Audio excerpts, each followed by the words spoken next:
Hello everyone, welcome to the PLoungeCast. Dragon's not here and Theta's not here. Yep, it's just me and a couple of guests. Aw, yeah. As always, I'm Adam, but not last time. And this is Kat. Yay! Hello.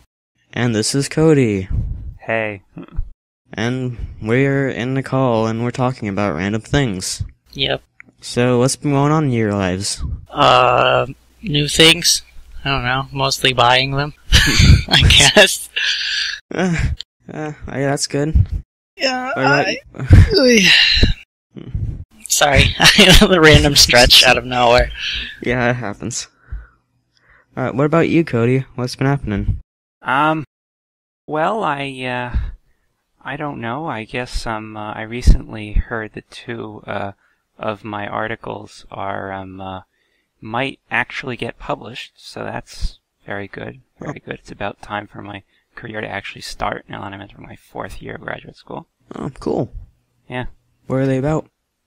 Let's see. So, I got this one paper, where the data is pretty old. It's from 2 years ago. And it's from this weird, task, which kind of emulates the TV show Survivor. And of course, this of course gives you a sense of how, hip psychologists are, that we are, giving, young teenagers an experimental task which would have been very current and, contemporary, a decade or over ago. But anyway, yes, it's like the TV show Survivor, and these 12-year-olds or whatever it is, have to, vote about the other kids who are ostensibly in this study, but are really just, computer-controlled opponents, and they receive votes, and the point of the whole, affair is that, we want to study the electroencephalography of, social rejection.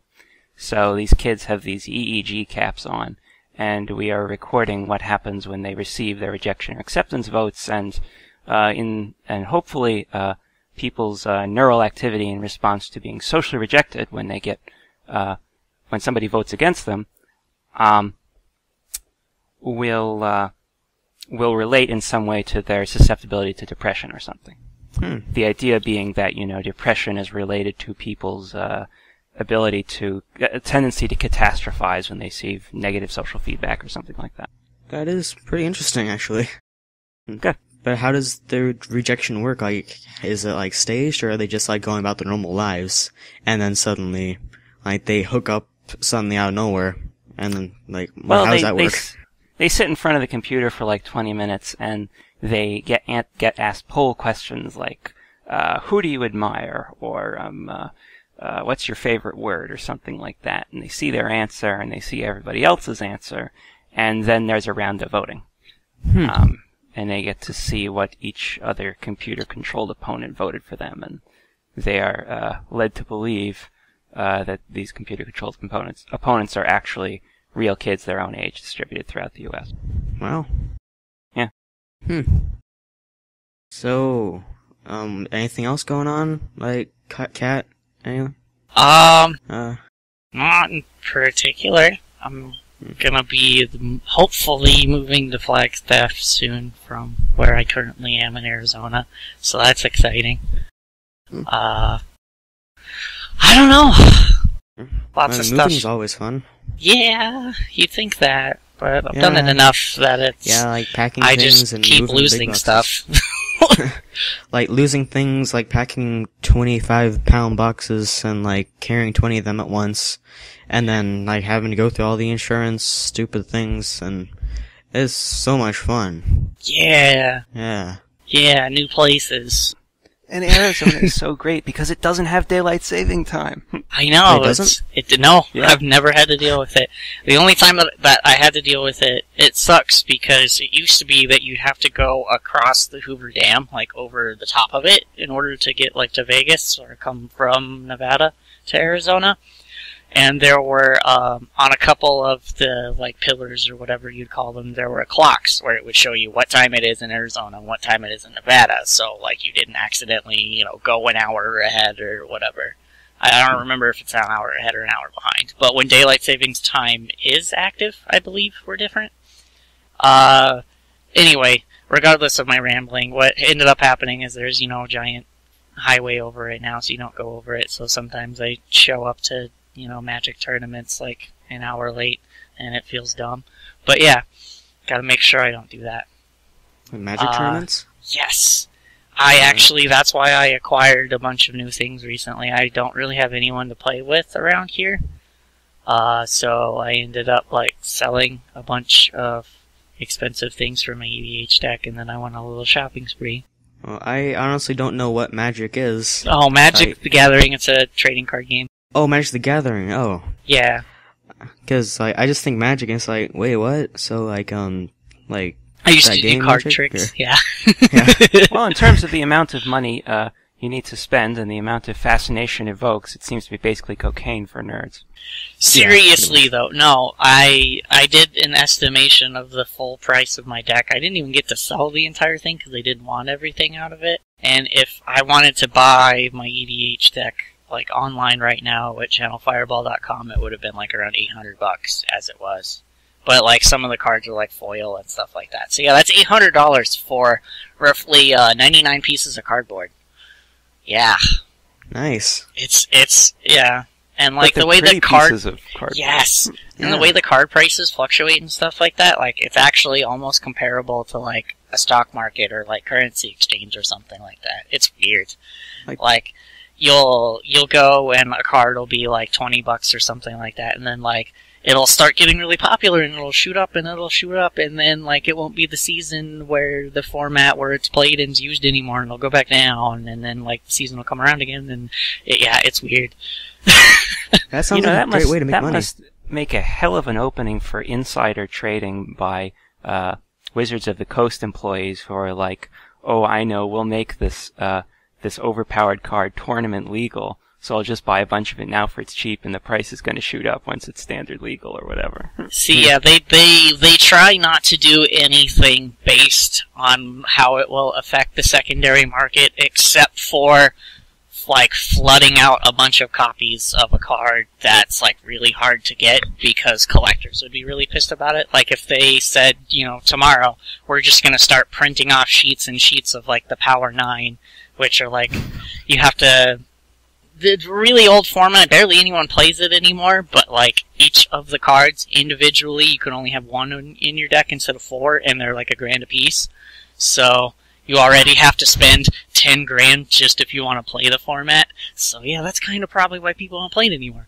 But regardless, if they just said, you know what, we're just going to start printing these off, people would get really pissed about it because this thing that they invested in that was worth $1,000 or more, depending on if it was printed earlier, is just suddenly not worth anything anymore. So yeah. That sounds great.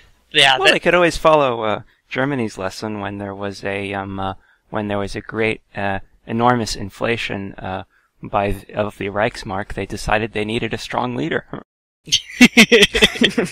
And we know that Hasbro is literally Hitler anyway, so we're already halfway there. Yeah, their no, you know what's really funny? Lawsuits. Since they acquired Wizards of the Coast, haven't really done anything forcing them to change the game as far as I'm aware of, except for maybe the addition of mythic rares, which are rarer than rares. You only get one every 8 packs or something like that. But anyway, it was just adding a new rarity, which is kind of good for limited drafting.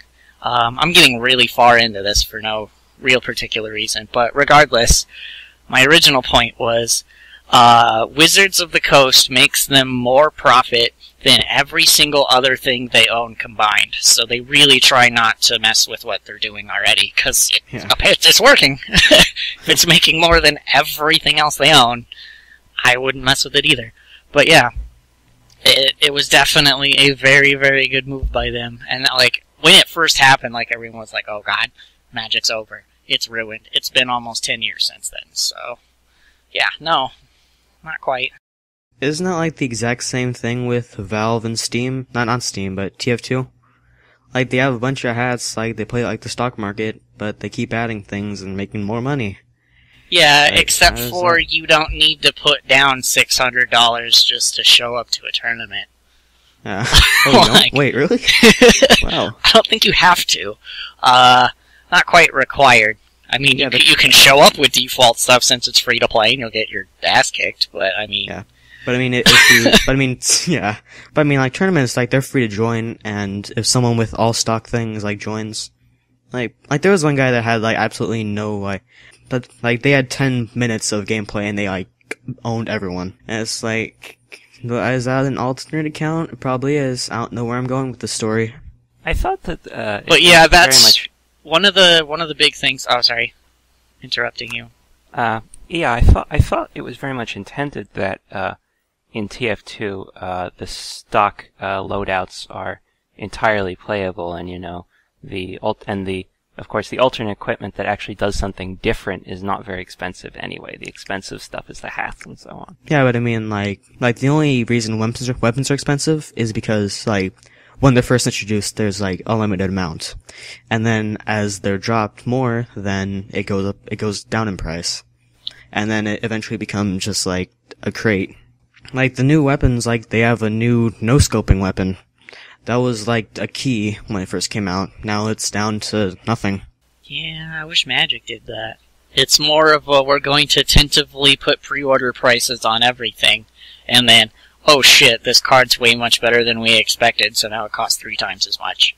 It's like totally the opposite. No, like one of the most glorious examples of that is a card called Tarmogoyf.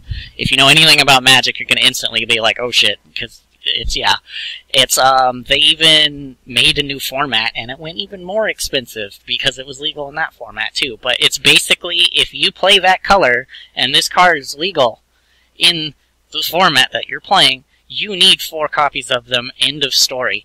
It went so far under the radar, vendors at pre-releases were selling them for $1 a piece. This card now costs $120 a piece. And it's been reprinted. So there's even more of it, like, on the market than there used to be, and it's still holding price of $120 a piece. Yeah. So, anything else besides Magic and... I know, we're just getting, articles? like, really... we're digging ourselves into a bit of a hole. But... Yeah, because, yeah.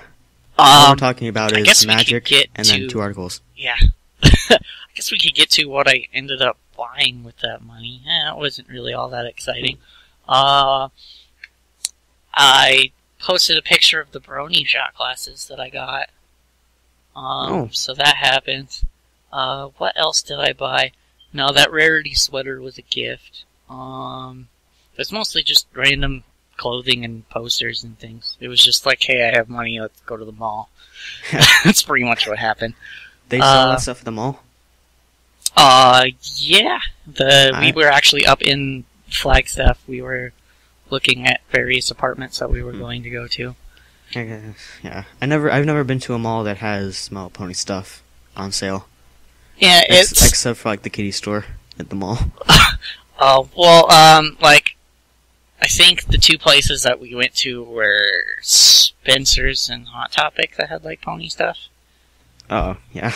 Yeah. I don't have a Hot Topic anywhere near my town or city, whatever. That's kind of disappointing and not really. I mean, like, the fact that they carry, like, the Funko figurines are really cool, which I already pre-ordered the Rarity one about goddamn time. It's not already out? Nope. It was releasing in September. Nice. Yeah. But that's just another month away. Yeah. But considering how long they've been doing this, they don't even have, like, bobblehead ones, I don't think. I think they made, like, 4 of the main 6, excluding, the obvious 2 that always get excluded, Applejack and Rarity, and I think they did, like, Derpy and the Doctor instead. Yeah, they did Unnamed Derpy, they did the Doctor, and I think they did Vinyl, too. Or am I thinking of something else? I think you're thinking of the regular ones. I don't know, I thought they only had a set of 6, which should have just obviously been the main 6, but they're just like, nah, fuck you. I've been thinking of the regular ones. Now I remember well, it's just ones, because, I mean, considering that they were working through, like, Hot Topic and stuff like that, and, like, the tie-in, obviously, canon character that's supposed to be from another, universe or whatever you want to call it. So, like, they'll just attract more people. It's like, oh, you're a Whovian, you might buy this just because, even if you don't like ponies. Like, sort of a thing. I can understand that. And for some reason, they always pair him with Derpy in, like, in most fan-related things that I see. Although I did like what they did in the show this season. I don't remember which episode it was in. I think it was... It's Not Easy Being Breezy. Yes.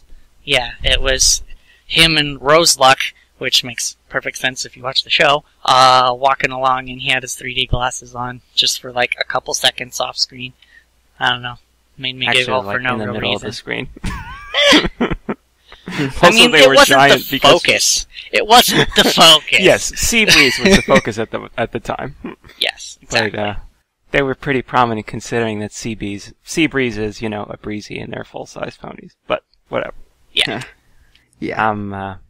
I actually try to make a game of looking for My Little Pony merchandise whenever I'm in a random store. Usually if you're in a dollar store, you can see the coloring books and so on. And the other day I went to Barnes & Noble and noticed some of the Pinky coffee mugs and that kind of. I went to a Walmart in Texas at like midnight. Like we were on some like road trip, and then there was like this giant thing full of like My Little Pony pillows. Oh yeah, those pillows. I haven't found a marshmallow pillow yet. I don't think it exists. Yeah, probably not. Also, Walmart has that T-shirt that says Brony in huge letters, and then there are pictures of like G1 ponies. Yeah. Alright, so, another topic, not phonies. Gamescom was today. Oh.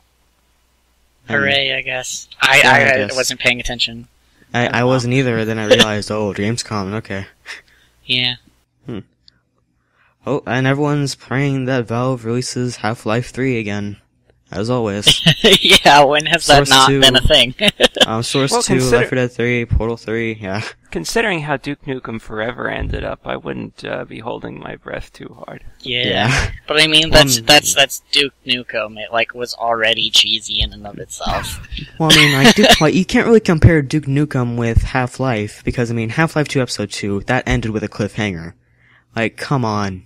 At least make some extension that ends the story if you're not going to release Half-Life 3. Or Half-Life 2 Episode 3. Well, if they can't count to 3, what are they going to do? Half-Life 2 Episode 2 Episode 1? No, Half-Life 2 Episode 2 Part 1. Or they'll just go Half-Life 1 Episode 4. I don't know. Just skip 3. Yeah. Because, they only have a booth at this year, they don't have, a big conference for it, but people are saying, they're showing off the Steam controller, but they need a game to show it off with. So people are thinking, okay, here's the Steam controller, and here's Half-Life 2 Episode 3 to see how it works. Just not even mentioning it or something. I don't even know. It's just not even hype anymore. It's just jokes about how Valve can't count to 3. It has been for quite some time. But Source 2 looks awesome though. Yep. It's not much, but still Source 2. Woo! Yeah, TF2 and Source 2.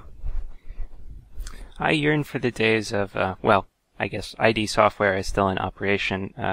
John Carmack always made a habit of releasing the engines made for the various Doom games, Quake games, etc., as free software after a few years, which has of course helped the development of free software, first-person shooters, and other games quite a bit.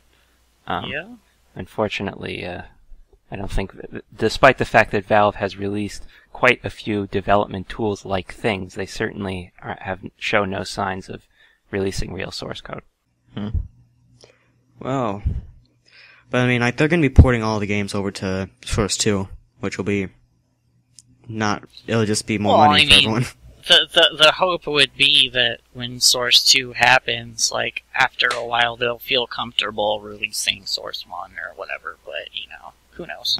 I think just what I source think. of source. Right? Yes, Yeah. one might hope. Yeah, like just, I just what I think. I think that like they're doing the Steam box, they're gonna let that and see how it goes, and then like they'll like at least mention Half-Life 3. Because I mean, I think what they're trying to do, like they're already pretty much have a hold of the PC market for games. So like now they're gonna try to see if like they can get popular in the console market with the Steam boxes, even though it's just pre-built computers. It's called the console, so. Yeah. Oh hey, a Steam console, like my stupid, like, neckbeard friend keeps saying that PCs are better, and Valve is good, so, okay, I'll try it out. And then they get it, and they love it, they become Steam, and then they get a PC, and then they want Half-Life 3. So, they're still trying to build up the hype, even though it's already, like, way too high, that's just a joke now. I don't know. I guess that would be somewhat... I don't know if that would be helpful or detrimental. It'll just become another console. Because, like, I don't know. The whole idea of a console, it's alright in and of itself. But, like, not being able to update what you need to instead of just, buying a whole new thing. Like, yeah. But, I mean, they're essentially pre-built computers with SteamOS on them.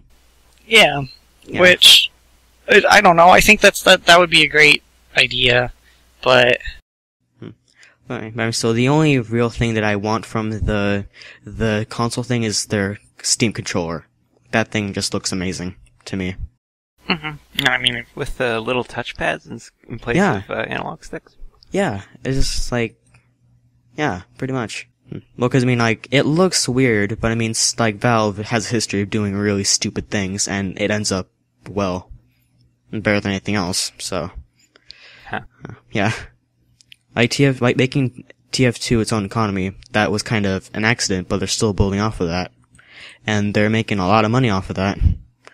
They're selling millions of keys, and that's, like, 1 million times 250, that's a lot of dollars. Yep. So, yeah. So let's see, Steam, Magic the Gathering, and 2 articles. That sounds pretty good. Well, this is, seeing as this is the Plounge podcast, I think we should have a very serious discussion about the past, present, and future of the Plounge. Or at least we should argue about whether butts or bees are the better meat. Butts. For some reason, the bees guy, I was expecting you, since we were on the topic of Steam, to say the past, present, and future of Secret of the Magic Crystals. But, which, speaking of, if you haven't seen the Steam train of it where they buy the multiplayer expansion, that legitimately looks fun. It does, actually. It's like Mario Kart with horses. Exactly, right? Yeah, seriously though, and like that they spend like $5 just to play offline. Spoilers, sorry.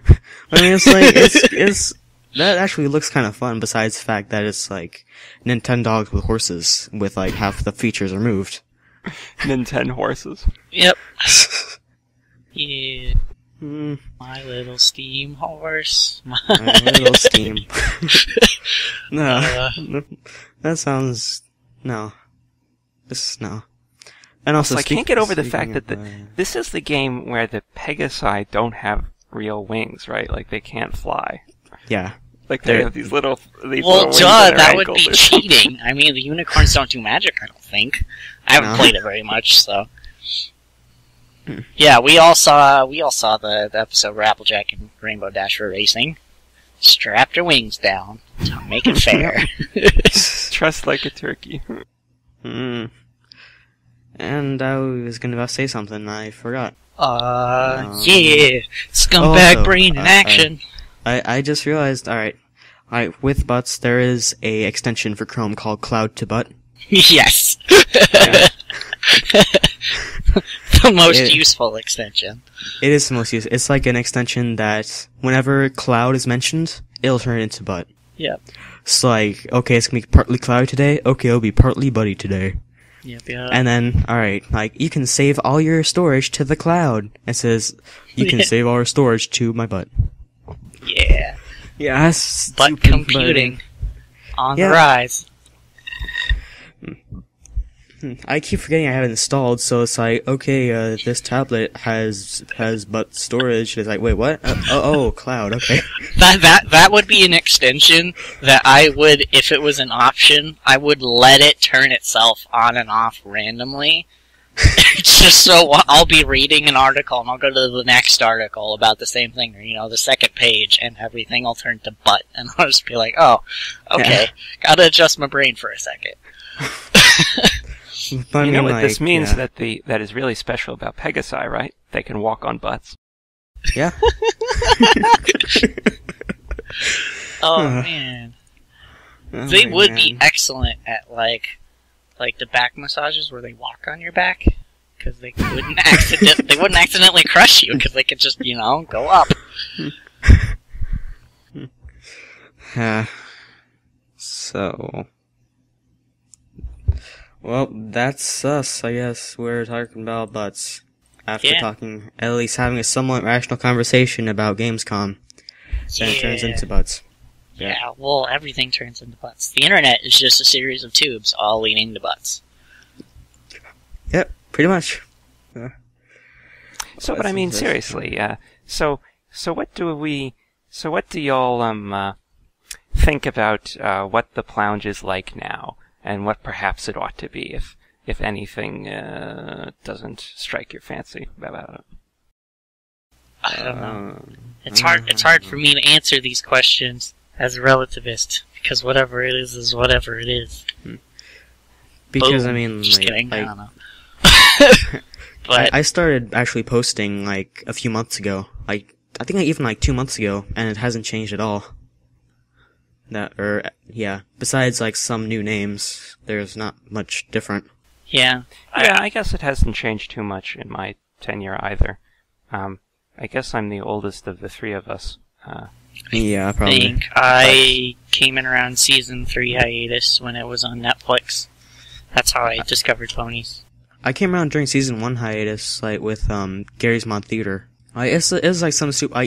Gary's Mod has an add-on for a theater where you can watch YouTube videos with multiple people. Yeah. So there's people playing My Little Pony. I was like, what the heck are these people doing? Watching a show for little baby girls. And they're saying, oh guys, come on, watch this, it's really good. And people saying, oh, screw you, let's watch our Battlefield 4 montages. There wasn't even Battlefield 3 back then. But it was okay, I guess I'll go over there and see what it's all about. And they were watching the season 1 finale, and they were saying, oh man, I can't wait for season 2. It's wait, there's more? Okay, and then I ended up watching the entire first season there, and then they started banning people who played pony videos. Huh. Yeah. The hate is real, I guess. Yeah. Haven't really experienced it much, to be perfectly honest. It's like YouTube, but live. Yeah. Yeah. Yeah. I am, a few times, my students have realized I'm into ponies and have generally, been pretty positive about it.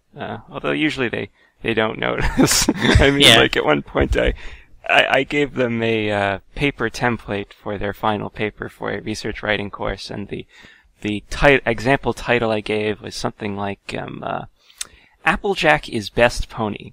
The Influence of Social Loafing on the Protestant Work Ethic. And, and of course, the funny thing is, a bunch of people were not very scrupulous about adjusting the template for their own paper, so I would get all these papers handing saying that Applejack is Best Pony. So really, it worked out for me. I mean, that's pretty awesome. That's just lying, though. Because you're spelling rarity wrong. Oh man, let's get into this. Sheet, so yeah. I mean, we do have the majority here, but no, I mean we have 2-2 because Dragon is here but he can't talk, and he's saying that's a weird way to spell Applejack, and said no, you're bad at spelling rarity, and it's what's happening? I don't get it. Okay, so so how about that chip, huh? Ranch dressing. Yay or nay? Nope. Yeah, Never been a fan of it. I'm not a fan of any kind of shipping. What? I'm just kidding. No. But no, I don't have any particular favorites. Just like, okay, just whatever. I think the worst possible ship, and this was mentioned on the Plounge a few days ago, is Apple Bloom and Diamond Tiara. That's the best ship. What are you talking about? I thought. What are you talking about? What? There was a thread a while back that was what's the most horrifying ship that you can think of, and I'm pretty sure my submission was Twist and Hugh Jelly, which is the guy who's strangely obsessed with tubs of jelly in the song. I was pretty proud of that. Well, candy and jelly go together pretty well, I guess. You could have not jelly really. candy. No, jelly candy is like the gummy candy, though. And like the jelly we're talking about is like grape and like strawberry. It's nasty. Well, that's true. Yeah. And also, I've been holding a hard drive in my hand for the past 30 minutes. Why? I don't know. Well, you can set that down if you like, I guess. Okay. Maybe you're You can audibly hear it get placed. It's I like enjoy pure that. metal. Maybe you were like- hoping that being in its aura would give you more memory or be more in tune with silicon or something like that. Yeah, exactly. I was just holding it and I didn't even realize I had it in my hand anymore. You're just holding it like a Bible. Okay, but give me confidence to do this PLoungeCast. Hello, my name is Elder Milk, and I'd like to share with you this Western Digital Caviar Blue hard drive. It's empty. It doesn't have anything in it. Okay. I'm glad you specified hard drive, because that just sounded like some sort of really fancy delicacy for a second. What? I prefer blue hard drives. You see the carefully cultivated bacteria strains and fungi veins kind of really give your data that kind of extra tang, you know. Well, I mean, it's just the series name, Caviar Blue, so... That's funny. It doesn't even have any blue on it. Wait, yeah, it does, never mind. I was about to say, that doesn't make any sense. Yeah. This pen is But does it have any royal fish eggs on blue! I Does it don't have think any so. fish heads? And, yeah. Fish heads, roly-poly fish heads. Oh man, I remember when that song was a rage. Right? I just dated myself quite a bit. Possibly the second most annoying song fad after I'm a Barbie Girl. Oh, yeah.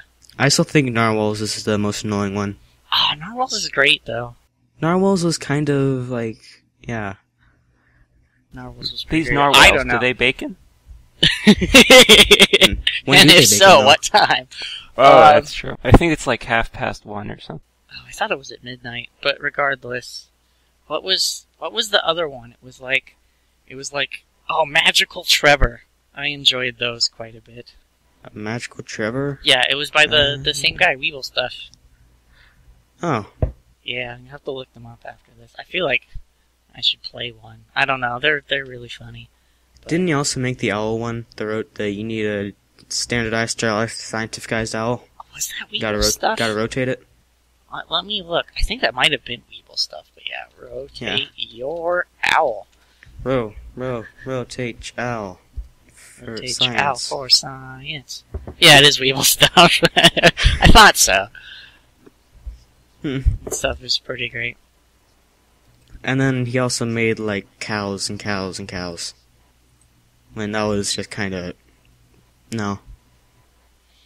Wasn't the cows? I'm pretty sure the first Magical Trevor involved cows. He decided to do a magic trick in front of a group of cows.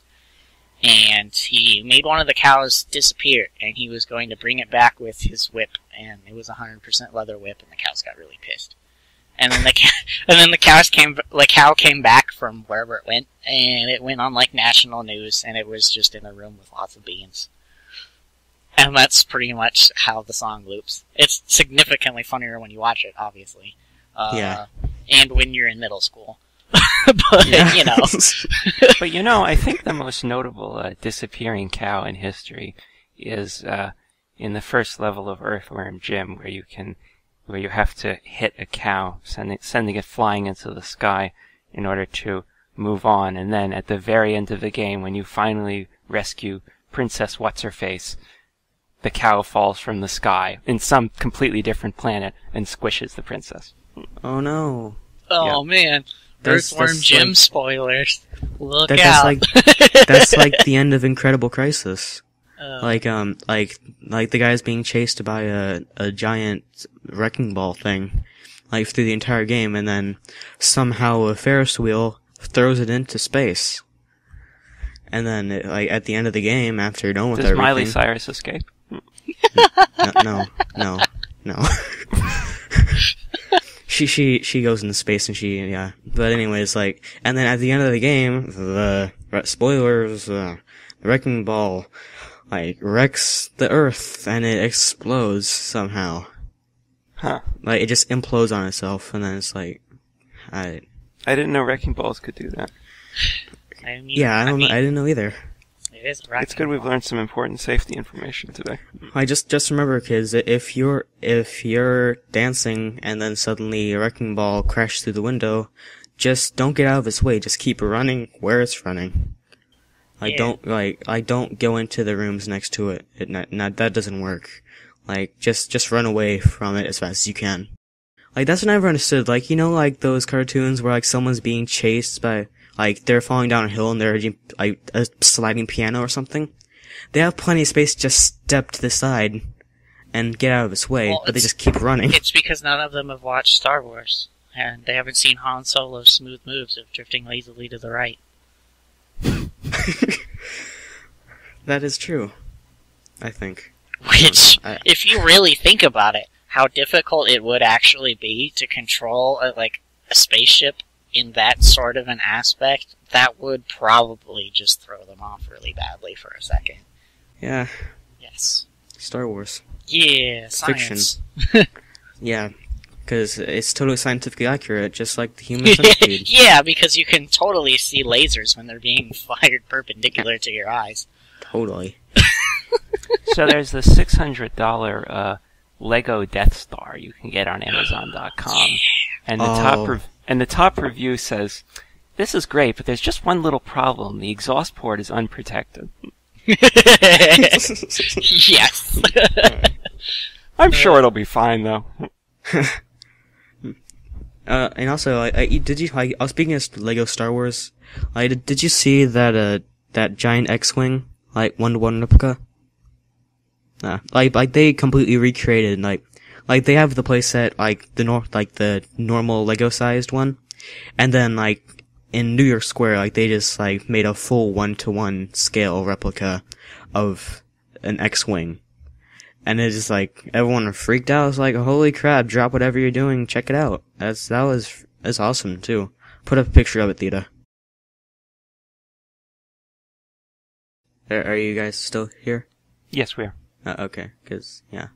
We were just so entranced at the thought of the gigantic life-size X-Wing.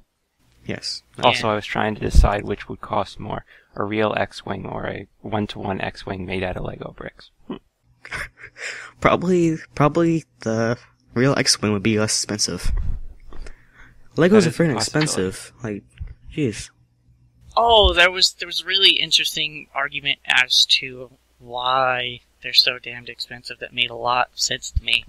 But it was basically the fact that when they construct a new Lego set, or when they, smelt it, whatever you'd call it with plastic, they have to make sure that every single one of those Legos is going to fit into every single Lego they've ever made ever since, the 60s that Legos came out? And they do so with, I don't remember the exact, error percentage that they allow, but it's 100 times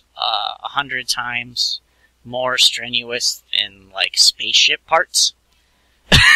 So they're putting a hell of a lot of their money into making sure that if you buy a Lego right now, you can stick it to the first Lego set they ever released ever. And that is exactly why, reliability some pieces of plastic. Exactly. That's why some pieces of plastic are, $80. Wait, so like they just have a bunch of workers that are just putting Legos together, saying, okay, they fit, Yeah. alright, these two fit, these two. It's like something like the dimensions that they make sure that, the molds that they're putting the plastic into, they make sure that the dimensions are right to, I think the error that they allow is something like, 8 times 10 to the negative fourth of a percent, so that's like 8 millionth of a percent, I think. 8 millionth, 8 billionth. It's, quite a ways out. And, so... Yeah, because, like, what I was thinking, just, like, people just putting them together and making sure that they fit. Oh. That sounds like a really bad job. Yeah. Yeah. Especially if you had to stick 2 of the flat ones together. Oh my god. I wish I had that tool that they give you now when I was a kid. Like, so many of my old Legos, like, I still have them. My daughter plays with them sometimes. That there's bite marks on them, and my wife's like, why the hell did you bite your Legos? It's like, have you ever tried to get a flat piece off of another flat piece? It's really hard. Yeah. Now, I tried if it you one think that time. job is bad, think about the poor guys who have to make sure that stepping on a Lego today is exactly as painful as stepping on a Lego 40 years ago. They gotta have the authentic experience, so... Right? No, that's no. Like, seriously, I would rather step on hot coals than have to run through a room barefoot with Legos strewn across it. I stepped on Lego one time, and it did not hurt that much. Like, well, then you didn't step on it the correct way, in which to cause you wincing agony worse than what's the correct possibly way? Like, childbirth. Like with the studs upwards, or like on the side, or like studs down, pretty much like... any way in which you don't see the Lego coming and it twists. Like, if it's just like a flat, regular Lego on the ground, like, that's still gonna hurt because of the little, Yeah. the little circular bits. But, like, if you step on a Lego and you, like, roll your foot on it and, like, you catch a corner and it stabs you and, Ugh. Yeah. Don't want to talk about it. Yeah. It just sounds horrible. Yeah. And that's about 43 minutes in. I guess this is about as good a time as any to say goodbye. We're done, I think. Hold on, I need to rant a little more. Okay, we're done. Alright. Alright. Alright, that's it. There we go. May SB Stare be with you. Okay. Yeah. Goodbye, people. Live long in Lego.